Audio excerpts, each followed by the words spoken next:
అదే విధంగా దాంట్లో ఇంకొంచెం మనం ముందుకని పోతే ఇవన్నీ కూడా మనం మాట్లాడుకునే ప్రతి మాట కూడా ప్రజల్లోకి వెళ్ళాలి. అవును. ప్రజల్లో చర్చ జరగాలి. ఎందుకంటే ఇంకా ఇలాంటి దుర్మార్గుణ్ణి నమ్మకూడదు ప్రజలు. మళ్ళీ ఒకసారి ఇతను చేసే మోసపు మాటల్ని, మోసపు వాగ్దానాల్ని, మోసపూరిత చర్యల్ని మళ్ళీ ఇంకొకసారి ప్రజలు నమ్మి మోసపోకూడదు. అందుకనే ఏబిఎన్ లాంటి అద్భుతమైనటువంటి ఛానల్ ప్రజలకు ఉపయోగపడేటువంటి ఇలాంటి చర్చలు పెట్టడం వల్ల ప్రజల్లోకి అవేర్నెస్ పెరగాలి. నేనేమంటానంటే ఇప్పుడు యావరేజ్ గా ప్రతి ఒక్కరూ ఇప్పుడు చెప్పేది ఏం చెప్తున్నారంటే 3,500 కోట్ల రూపాయలు మద్యం కుంభకోణం దాదాపు జరిగింది.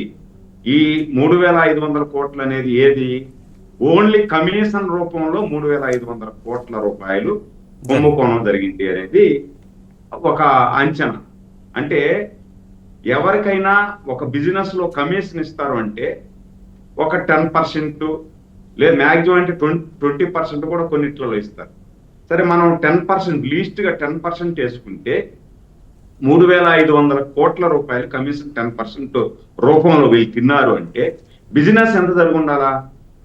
అంటే 3.5 లక్షల కోట్ల బిజినెస్ యావరేజ్, అంతేనా? 3.5 లక్షల కోట్ల రూపాయలు. ఏది మీరు లెక్కలో వచ్చింది చెప్తున్నారు, లెక్క లేకుండా మీది వేరే ఉంది మళ్ళీ. అంటే అంటే నేను అనేది జస్ట్ ఒక ఒక రఫ్ ఎస్టిమేషన్ కోసం చెప్తున్నా. అంటే దీంట్లో 2-3 ఉన్నాయి. అంటే 3.5 లక్షల కోట్ల రూపాయలు ఈ ప్రకారం అయితే బిజినెస్ జరిగి ఉండాలి. కనీసం ఆ 3.5 లక్షల కోట్ల రూపాయల బిజినెస్ జరిగినట్టయినా వీళ్ళు చూపించారా అనేది పెద్ద ప్రశ్న ఇప్పుడు. అంటే 3.5 లక్షల కోట్ల రూపాయలు అయినా బిజినెస్ జరిగింది అని లెక్కల్లో కానీ చూపించుంటే ఈ 3.5 లక్షల కోట్ల రూపాయలకు ప్రభుత్వానికి ఆదాయం ఎంత వచ్చింది, ఏమి అనేది కూడా ఈ లెక్కల్లో చూస్తే తెలుస్తుంది. అంటే ఈ లెక్కలోనే చూపించడం లేదు. ఇందాక బేదేడుపులు ఏడుస్తూ ఆయన జగన్మోహన్ రెడ్డి గారు బిజినెసే జరగలేదు, కమిషన్ ఎవరిస్తారు అంటే, అంటే బిజినెసే జరగలేదు, కమిషన్ ఎవరిస్తారు అంటే కమిషన్ తీసుకుంటాను అనే అర్థం, దాని అర్థం ఇంటర్నల్ గా. అంటే ఈ బిజినెస్ అనేది వాళ్ళు ముందు అధికారంలోకి వస్తున్నాము అని వాళ్ళకు ఇంటెలిజెన్స్ వర్గాలు లేదు వాళ్ళకు ఉండేటువంటి కొన్ని దారుల వల్ల తెలిసిన తర్వాత ఏదైతే మద్య నిషేధం చేస్తాము అని చెప్పి ప్రజలను మభ్యపెట్టి అధికారంలోకి వచ్చిన తర్వాత మద్య నిషేధం అనే పేరును పక్కన తీసి పెట్టేసి నాసి రకం మద్యం, అంటే ప్రపంచంలో ఆంధ్రప్రదేశ్ లో దొరికేటువంటి మద్యం ప్రపంచంలో ఎక్కడా దొరకదు. నవీన్ గారు, మీరు గుర్తు పెట్టుకోండి, ప్రపంచంలో ఏడైనా దొరుకుతుంది మద్యం. ఆ మద్యము ఎక్కడైనా దొరుకుతుంది. కానీ ఆంధ్రప్రదేశ్ లో దొరికే మద్యం, వీళ్ళు తయారు చేసిన మద్యం మాత్రం ప్రపంచంలో ఎక్కడా దొరకదు.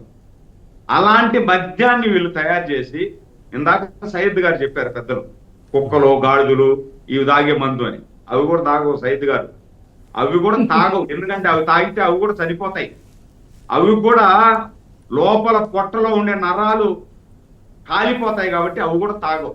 అలాంటి మద్యాన్ని, యాసిడ్, మద్యం కూడా కాదు అది, నేను యాసిడ్ అంట దాన్ని, ఆ యాసిడ్ తయారు చేసి ఒకే రకమైన యాసిడ్ ని ఒక 5 పేర్లు పెట్టి 5 రకాల బాటలు పెట్టి ఈ యాసిడ్ ని 5 రకాల బాటల్లో నింపి రకరకాలు, అంటే మళ్ళీ ఆ పేర్లు చూడండి, 3 capital, Andhra gold, president medal, Andhra gold అని, బూమ్ బూమ్ అని ఇట్లా చేసి ప్రజల్ని ఆకట్టుకునే విధంగా, ప్రజల్ని స్పెషల్ స్టేటస్ ఆకట్టుకునే విధంగా, అది కూడా రేట్ ఏమన్నా తక్కువ, యాసిడ్ నాసిరకం మద్యం, ఈ మద్యం కూడా ఎక్కడా లేనంత రేట్లు.